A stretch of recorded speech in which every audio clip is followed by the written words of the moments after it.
BNP chairperson Begum Khaleda জিয়ার সুচিকিৎসা ও আশুরোগ মুক্তি কামনায় মানিকগঞ্জের সিংগাইরে মিলাদ ও দোয়া মাহফিল অনুষ্ঠিত হয়েছে।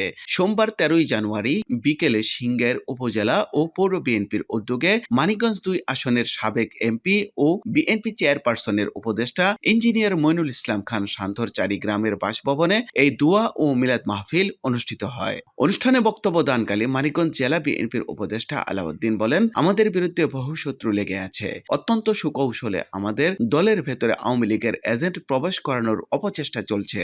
আমাদের আত্মীয় স্বজন আপনাদের আত্মীয় স্বজন সেজে তারা আমাদের অনুষ্ঠানে ঢুকে হট্টগোল লাগিয়ে তার দায় দলের উপর চাপানোর চেষ্টা করেছে। এই জন্য বিএনপির সকল নেতৃবৃন্দদেরকে তিনি সতর্ক অবস্থানে থাকার অনুরোধ জানান, যাতে কোনো অনুপ্রবেশকারী বিএনপিতে ঢুকতে না পারে।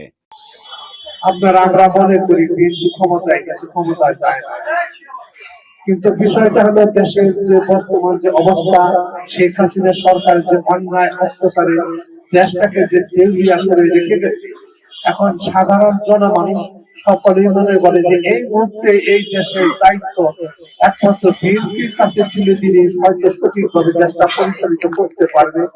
আপনারা ধৈর্য ধারণ করেন, কারণ হচ্ছে আমাদের বিরুদ্ধে বহু শত্রু লাগাই গেছে এবং আমাদের দলের ভিতরে সুকৌশলে আওয়ামী লীগ এজেন্ট প্রবেশ করাইয়া দিছে।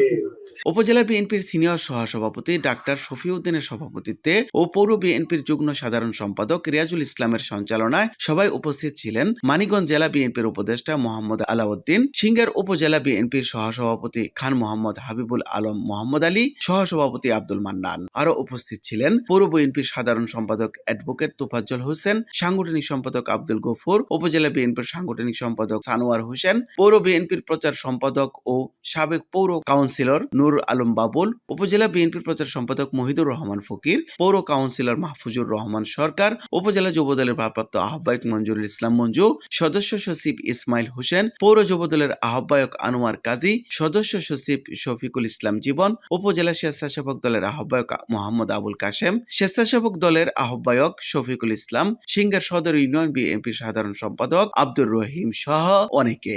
এছাড়া সিংগারের বিভিন্ন ইউনিয়ন থেকে আগত বিএনপি যুবদল, ছাত্রদল ও স্বেচ্ছাসেবক দলের নেতাকর্মী সহ বিএনপির অঙ্গ ও সহযোগী সংগঠনের শত শত নেতাকর্মী ও সমর্থক বৃন্দ উপস্থিত ছিলেন।